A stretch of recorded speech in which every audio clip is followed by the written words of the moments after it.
Good morning. Hey, I promised to go more into depth on Beauty Biz with Hill about sanitation when it comes to building clientele. And I know that seems like a weird connection, but I promise you it's an actual connection. In my salons, Lacquered Loft is the name of both of them. They have 2 locations. I'm a little crazy about sanitation, and I get feedback from clients all the time how much they love it. So this does apply to all the different venues and things of beauty, like the whole beauty business. But I'm going to talk a little more specifically about nails and what we do. And I hope you can apply it to what you do, even if you're doing this at home. So, hold on, my phone is trying to freak out. Sanitation. So, when we go to training, so I get invited by our state. They have the national developers of the state boards that plan all the national tests come and speak to us. And this last round, they had a rep from one of the disinfection companies come and walk us through some of the stuff. So I'm going to walk you through it because I feel like in school, we're like, yeah, sanitation, okay, what's the fun stuff? And this, you guys, this is so important. And it's not just for your client's health, it's for your health. It's really important. So here we go. They're trying to take the word sanitation out of books. And this is why people confuse sanitizing with disinfecting. And there really is no way you can do that. You have to disinfect. So they're replacing sanitizing with the word clean. So like my little steering wheel here, I just cleaned it. Cleaning is removing debris. However, you've got to do that, whether it's scrubbing with soap and water, whether it's using a wire brush like I do in my bits with it. Sometimes I have to use acetone to get product out, things like that. So first things first, what can be reused? What basically is disinfectable? It has to be like metal or plastic. Basically, it can't be porous.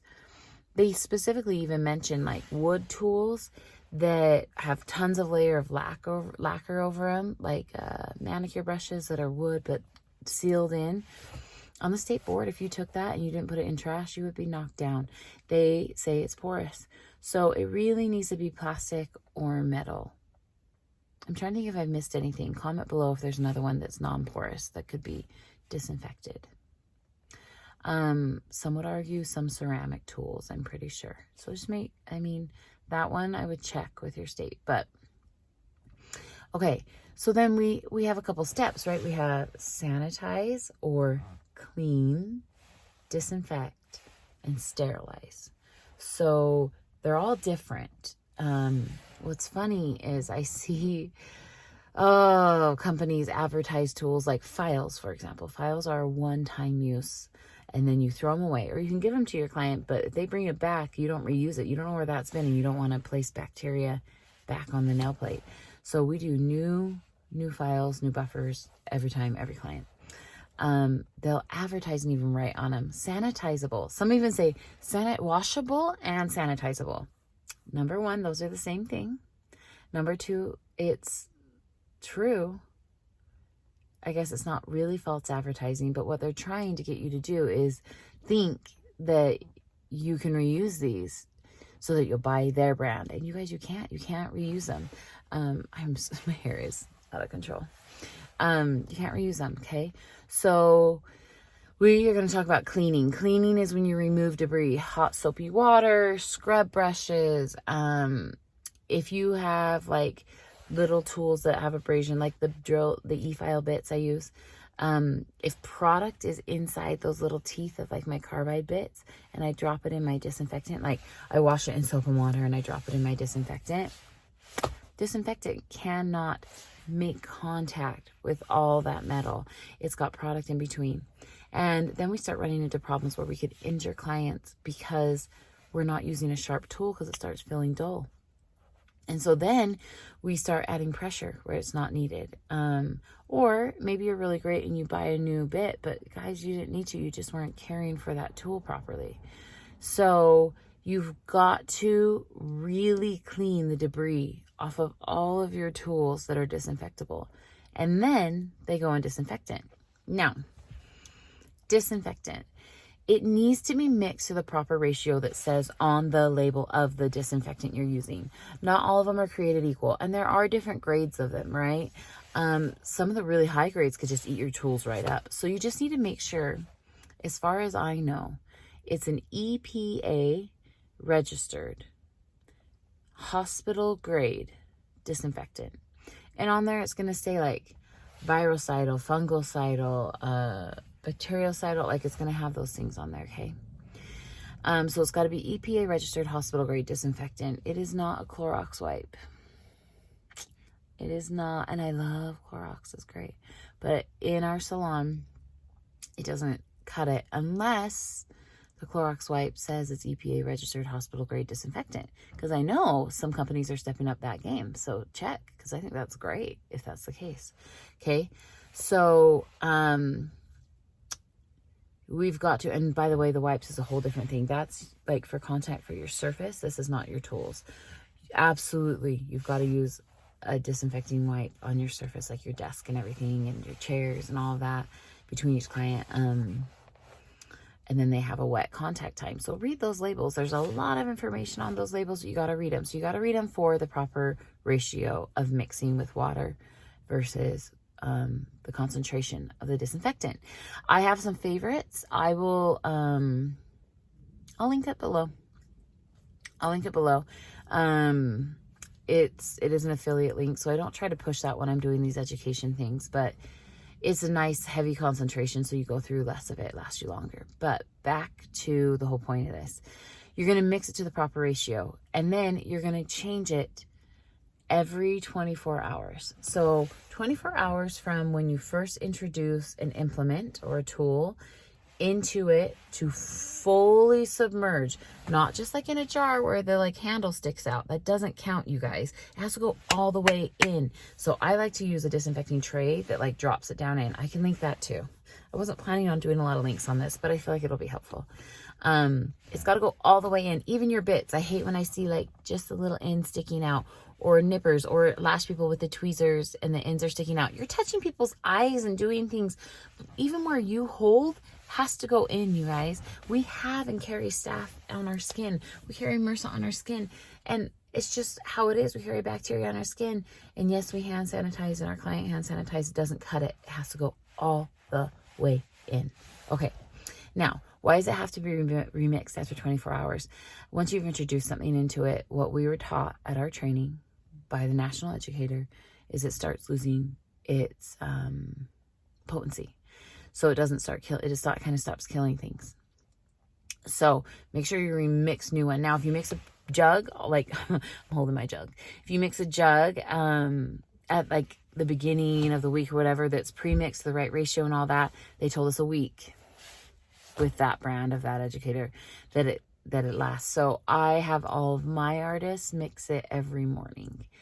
I don't want to risk it not killing everything we need to kill. Now, why? Most of them are a 10-minute kill for full kill of all the things. If some are shorter, that's great. Just read your label. And the reason is they put Petri dishes up. Bing, bing, bing, bing, bing, bing, bing. And at 1 minute, this is killed in it. 5 minutes, this is killed in it. 8 minutes, this is killed in. All the way till, mine's a 10-minute. All the way till 10 before everything's killed, which means you need multiple sets of implements.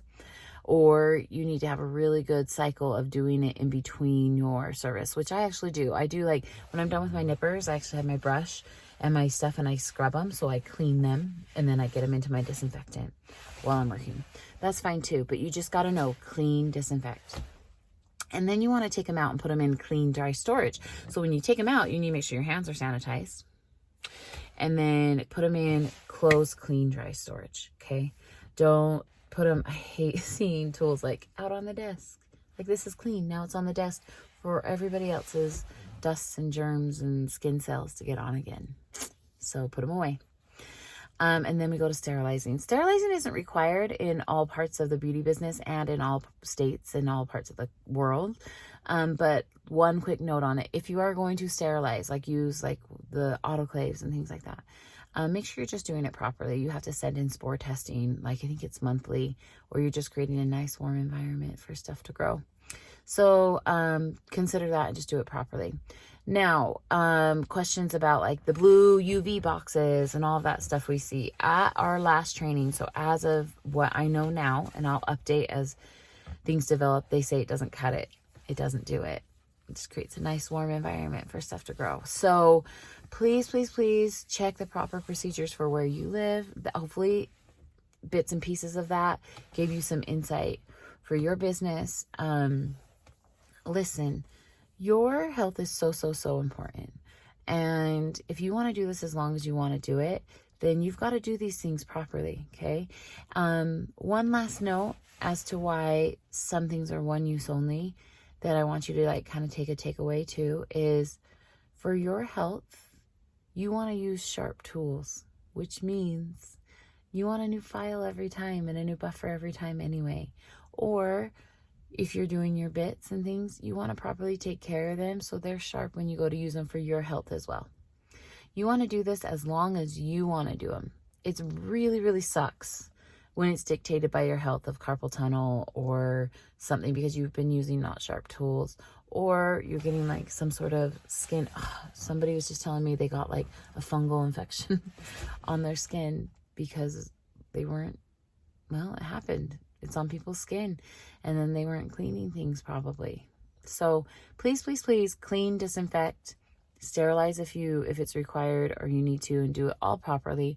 Take it into consideration. We're not here as educators to push our ways for no reason.